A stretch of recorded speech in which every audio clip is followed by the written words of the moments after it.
이제 아내가 외도 증거를 잡고 추궁했을 때 하는 반응은, 증거가 없는 경우에는 증거도 없이 무슨 소리냐, 의구증이냐, 왜 갑자기 의심을 하냐, 그런 식으로 이상한 사람으로 몰아가고.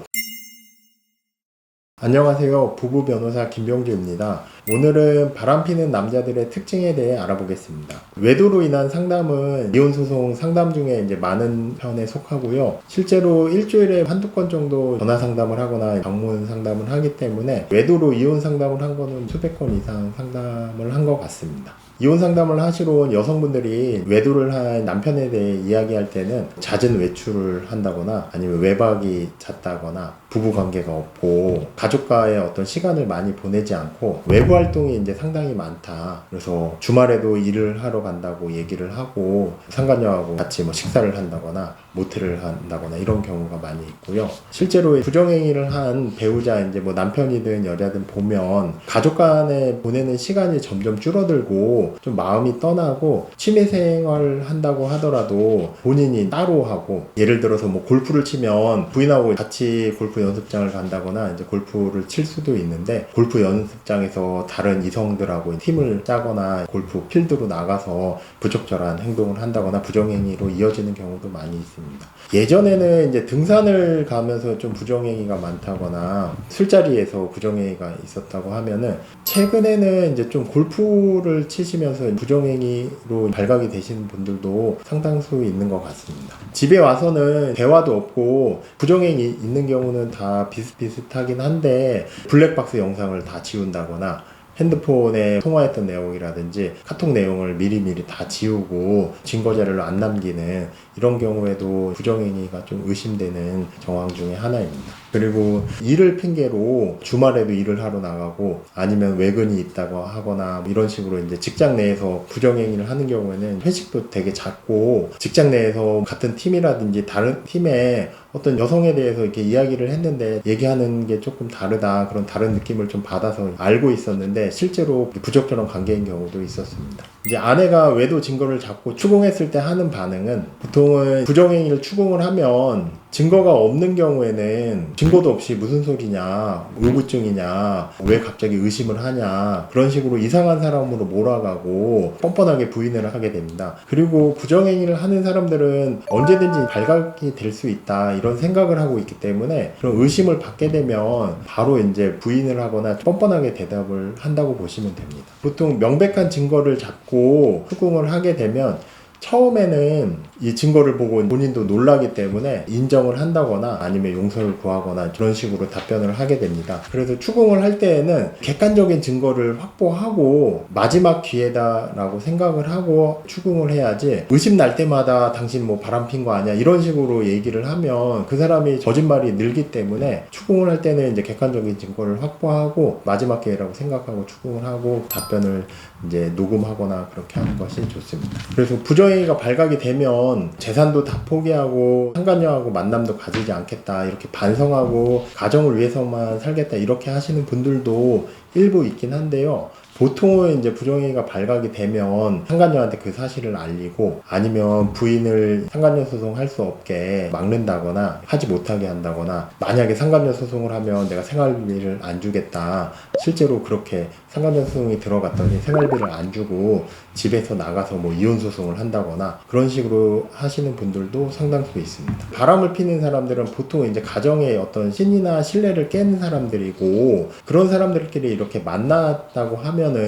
실제로 이제 상간녀 소송이 제기되면 그때 당시에는 서로 간에 어떻게 대응할지 막 논의하고 그렇게 하지만, 실제 신의가 없는 사람들이기 때문에 어떤 위기 상황에서 같이 협력해서 극복하기보다는 당신이 책임져라, 상간녀 소송을 하지 못하게 해라, 책임져라, 이렇게 얘기하다가 실제로는 서로 간에 이제 소송 기간도 좀 길어지면서 계속 만남을 가지게 되면 원고 입장에서 추가 증거를 확보해서 위자료를 증액해달라, 아니면 판결 이후에 또 추가 소송을 하겠다, 이런 식으로 나오기 때문에 스트레스가 엄청 많아져서 실제로는 이혼을 하지 않고 상간녀 소송을 제기하면 남편하고 상간녀하고 이제 관계를 단절하는 사례가 더 많습니다. 그리고 남편의 외도를 알게 돼서 남편의 태도에 따라서 이혼을 하지 않고 이제 계속 혼인 생활을 하시는 분들도 있고요. 아니면 이혼을 하시는 분들도 있습니다.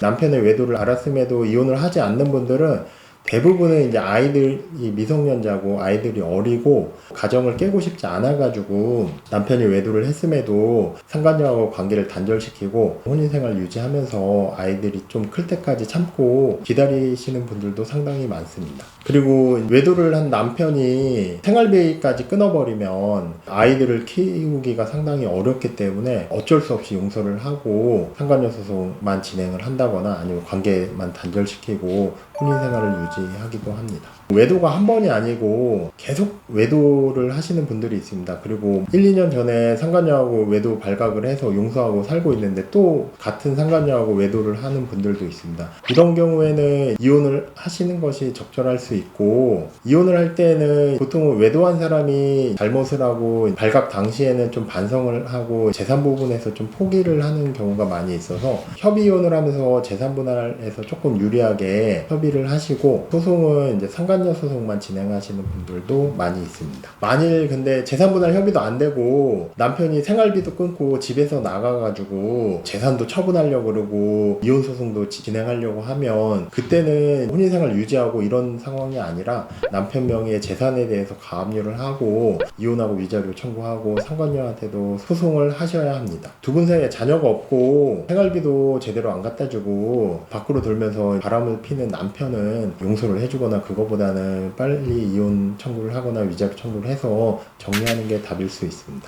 남편의 외도를 알았을 때는 티를 내지 않고 객관적인 증거를 확보하는 데 주력해야 합니다. 구글 타임라인이나 제3자의 진술을 듣고 부정행위를 알게 되는 분들이 있습니다. 소송에서는 구글 타임라인으로는 직접적인 증거가 되지 않는 경우도 많이 있어가지고 우선은 그런 부분을 좀 참고해가지고 추가로 부정행위의 명백한 증거를 확보하고 그리고 나서 남편을 추궁해서 추가로 자백이나 부정행위 인정하는 진술을 확보하는 것이 필요합니다. 근데 증거가 좀 부족한 것 같다고 하면 변호사하고 상담을 받아가지고 부정행위 증거가 충분한지 아니면 좀 부족한지 그리고 부족한 부분이 어떤 부분인지 확인을 하시고 추가 증거를 확보하시거나 남편을 추궁하는 게 적절합니다.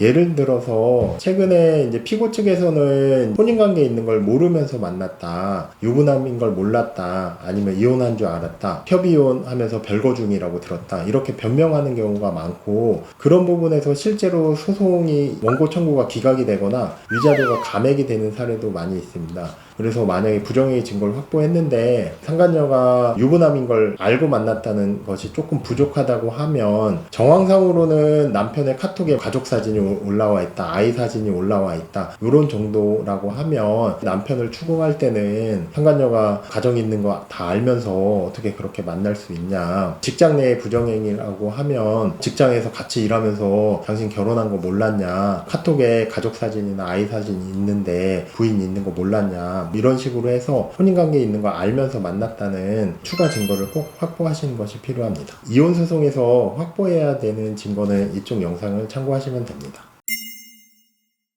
오늘은 바람피는 남편들의 특징에 대해 알아보았습니다. 궁금하신 사항은 전화 주시면 답변 드리겠습니다.